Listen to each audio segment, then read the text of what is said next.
seem to be chuffed to death that Rogue got 3.52 plus 7 4 screens with the same person watching again and again just to watch the kiss. But what I was going to try and say is, I had a lot of abuse. I was texting Rachel the other day. People were saying, you don't understand. You're comparing. Don't you know that every Christmas Day Doctor Who gets that figure? And then obviously by June it goes down. Duh. And I'm going, hold on. I'm comparing November the 25th. I'm not comparing a special Christmas Day episode. I'm starting from the beginning of the series to now, and you've lost 3 million. End of. 61% of your audience. And why do people kick back on this?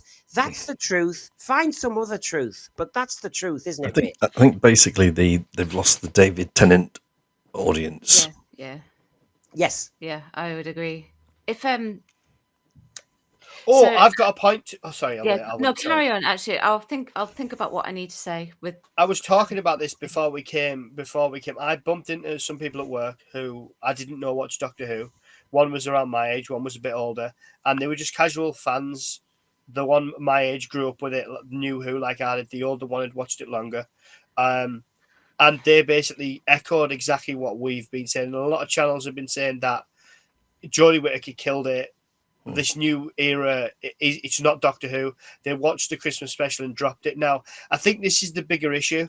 Like, it doesn't really, not that it doesn't, but it doesn't really matter what people like us say, because we're just the last few stragglers at the end of the pub night when everyone's too drunk and it's just a mess. The people who've gone are the ones who, I love my analogies, the ones who have gone are that massive core of like 5 or 6 million people, or even 2 or 3 million at this point, who would have gone, oh, Doctor Who, that'll be a nice, half an hour, 40 minutes to watch. We're not massively invested. They won't go and look at the theories or the teaser trailer or look online or debate it on Twitter or whatever. But these were people who would watch it, would put it on. No one had a clue. My mum didn't have a clue that Tennant was coming back for the 60th specials because there was no marketing around it. They lost their opportunity then. Sean, my nieces, who are 16, 14, and my nephew's about 10, they don't even know what Doctor Who is. They've not seen any advertising. And when I mention I'm doing Doctor Who streams, they don't know what the hell I'm talking about. So the market he's pitching for don't even know this program exists, some of them. The advertising has been very poor. Yeah. I would say that with these numbers, if Disney hadn't been bankrolling it, this would have got it cut, because it's too expensive. Soaps are much cheaper to run than something like Doctor Who, because of all the special effects and the types of costumes that they've got to create in animatronics for Doctor Who. It would have been cut because they can't survive on just the BBC money alone to run it. So it would have been gone. It's performatively it's performatively worse than the last Sylvester McCoy season, and I know you can't really compare it. And I said this the other day. I was quite hot on it the other day, but I'm a lot calmer about it now. There you go. And Doug Sims, I'll use your comment in a minute. But since Rachel was talking about it, you mentioned this on Sunday, and I didn't have it available. But there it is. Yeah. You see, look, season 26 is progressive, very low, and Gary said that Battlefield received one of the lowest sort of like scores because it wasn't advertised. So it would have done a bit better if it had some advertising. But its first episode was 3.1 million for Battlefield alone, and then obviously it went up because people were like, oh, it's back. But it averaged just 3.65 in the end. And these, obviously, they're just the averages. But it's performatively worse. I know you can't really compare it. It is a very difficult thing to compare to. But that's what got the show cut last time. Yeah. And then when you look at it this way and say that 7 of the 8 worst episodes ratings-wise of Doctor Who are this season. There's your Battlefield. Can you taste that, everyone? It's delicious. Delicious. You know what you get. And here's what it all comes down to for me personally. For everyone who is on forums, on chats, whatever, trying to like hand wring 24/7 and trying to squeeze, and boost every one of these ratings through +7s and +4s and +28s and +365s, it's never going to make the quality of these episodes better. Correct. If you think that it will, it's like if only these numbers would hit a certain plateau, that would obviously translate into the fact that, oh, that right there alone makes these episodes better. It never will. And I mean, beyond that, as we've said before on the panel, don't tie your own it seems to me like so many people tie their own kind of like, self-worth into how this show performs. It doesn't. I mean, there's, stop taking these numbers so personally and go out and find something to be passionate about rather than, tying everything to how well this season does in the ratings. The thing is, when and I think me and Rachel get it in the neck quite a lot from certain people. Look, we look at all the figures. We also know with our own eyes whether it seems to be planting and seeding with the public. We know from word of mouth. We know that the media's not talking about it, actually. So if you don't like us talking about the overnights, we won't talk about the overnights. Shall we talk about the audience appreciation figures? Oh, whoops, they're not being revealed anymore. So we can't use the audience appreciation figures and we can't use the overnights. So we have to use a new format, apparently, which the media now likes because the figures are so low that they like to say, can we do +7s or 28 days because the same person has watched it 10 times. And we want to count that because we YouTubers can only count people once, but we like to cheat. So look, word of mouth. Rachel is an actress. She can't play to empty theatres. What's the point? Absolutely not. Yes. What's the point of producing a show, renting the venue, paying the actors, blah, blah, blah, all the refreshments and paying all the behind the scenes staff, and then nobody comes to watch? That's what you measure, folks. And you can try and lie your way around this. And as Gary says, squeeze it out, put it in a different way, through another prism. Listen, you're in the entertainment industry. You are not entertaining. People are not liking what you're saying is entertainment and they're turning away. That is the fact. Get over it. Now, am I saying anything wrong? I think I have got to say, I have reached a point where I don't care about the show anymore. I care about the show, but this isn't Doctor Who. And don't get us wrong. None of us here. I can't talk for other people, but I know everyone here is good. We've all got good intentions. No one here is like, good, get it cancelled, let a load of people lose their jobs. Because I've no doubt behind some of the smugness and the arrogance of some of the people, there'll be a hell of a lot of people pulling the puddings out, and that just means working really hard. Getting this made and getting the costumes. I read a lot about films. I watch series. I'm a proper geek. I understand the amount of work. I might not have worked on a film or a TV, but I understand the amount of work that goes into making these things.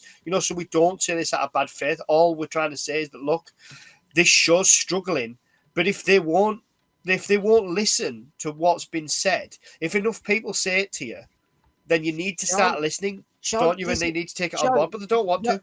Sean, you're a public servant. You understand this.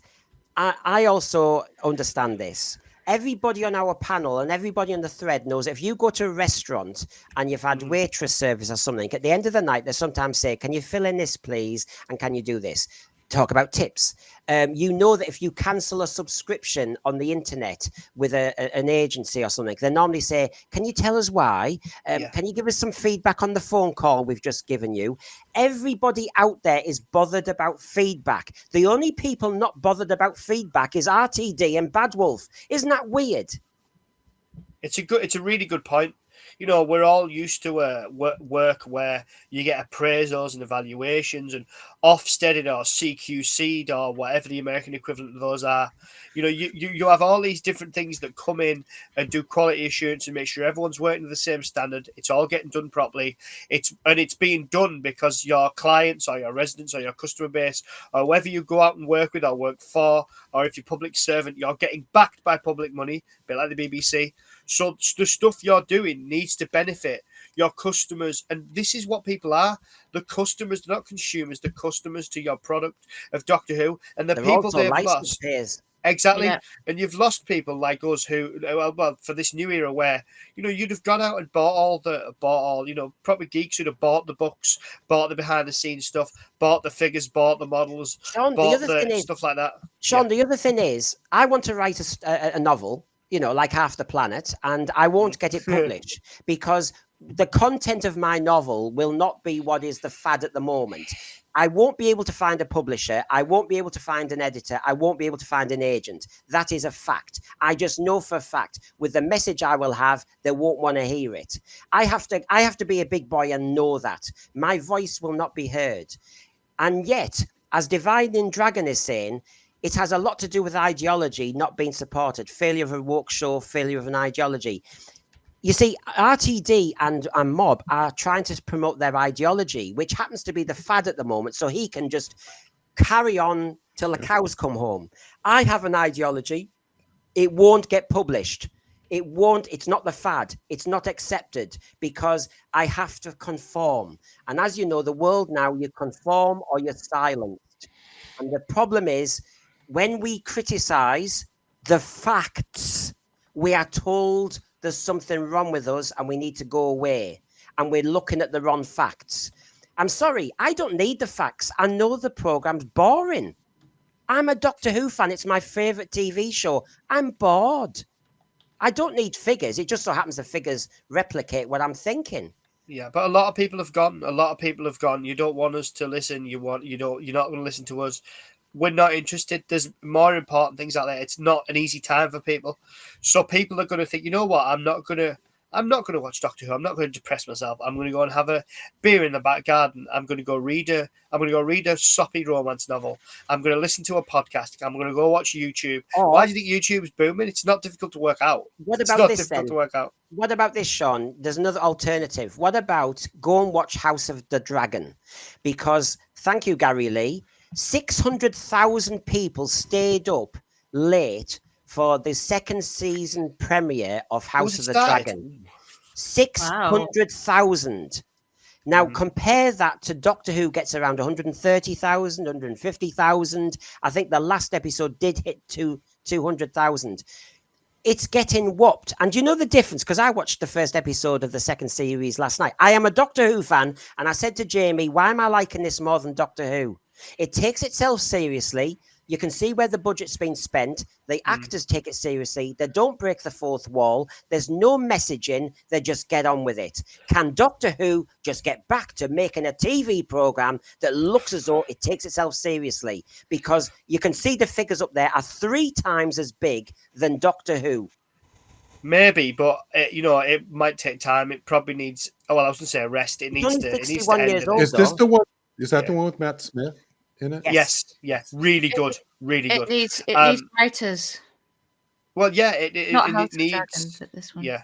Oh, sorry. Yeah. No, it does. It needs reinvigorating by people who understand it and who want to push it forward now and make good television, because you can have all these you can have messages and things, you can nuance it, it's not difficult. I mean, if you're a writer, I presume it's not difficult to do. You see what you do, H.G. Wells' this Time isn't Doctor Machine. Who, is it? H.G. Wells' Time Machine is obviously a critique of the Victorian class system. But he hardly words it like that. It's just a rip-roaring story, but it's obvious when you look at it in the round. And actually, the last chapter, when he lands on some far-flung futuristic Earth, you could argue there's an issue about global warming. But it's there if you want it. That's it. But that's the best thing about writing. You can put your own background upon that, your own. I've been watching. I know I mentioned it, Star Trek Enterprise again. But I've been watching those, and you can put your own influence, like good writing on an alien world. Well, look at this. You can put your own thing on it. Look at this. The Barb +7 age 4 to 15-year-old audience ratings for Rogue breakdown is as follows. And you look at where Doctor Who is. There's Bluey. Hey, Dougie CBeebies. International football. Yep. In for a penny. Doctor Who. It's just not grabbing. I don't know if anybody wants to give any more input, because obviously I'm on a rant, aren't I? Wait. Shocking. They watched Coronation Street. Someone told me the other day, I can't remember who it was, that kids don't watch Mm. soaps, which I know is a load of rubbish because I watched soaps as a kid. But So did I. yeah. Heartbeat was Will we class. start, Oh, how Brendan? amazing. Brendan, will we start reviewing Heartbeat. Bluey next Yeah, week? well, you've given away the exclusive. Good idea. I'll Oh, I'm send you sorry. This is- I'll oh, send you some damn. pictures, Rachel, because Scripps Garage and the Aidenfield Arms still look the same as they did back then. And Really? when you walk between Gromont and Gothland, Yeah. it looks exactly the same. I'll send you some photos. Oh, Right, so brilliant. just to finish on the audience there. Wow. So in Wow. the That's rounds, there's the interesting. line graphs. We had our best period, obviously. David Tennant to Matt Smith. You can see where there's peaks beyond the line graph, which is the average, isn't it? So you can see David Tennant, yep. And obviously season 4, this is still the RTD era, RTD 1. And then you've got Matt Smith, plateau, but strong. That really surprises me, the plateau for Matt Smith. Yeah, because that's when he went and hit America, really, wasn't it? Matt Smith was the breakthrough to hit America, wasn't he? Yeah. Comic-Con and all the Yeah. rest of it. But then you see, and it's sad to see, but you know, the facts are the facts. And I've got to be honest, I love Peter Capaldi, but the facts are there. Although I would say that Stephen Moffat started to go down this BBC agenda a bit, and we had gender fluid Time Lords and all that stuff. And yes, you can see the decline. Everybody interested in Jodie being a female doctor, so you get that peak at the very beginning, but then look at that descent. It is Wow. shocking. Very. I'm surprised that Jodie's line isn't absolutely vertical. Well, But it was, it Harry, can't it be. was because when when they fell into the TARDIS and in the bed, I think it was a vertical descent then. Jodie's Flux season consistently did better than the season we've got at the moment.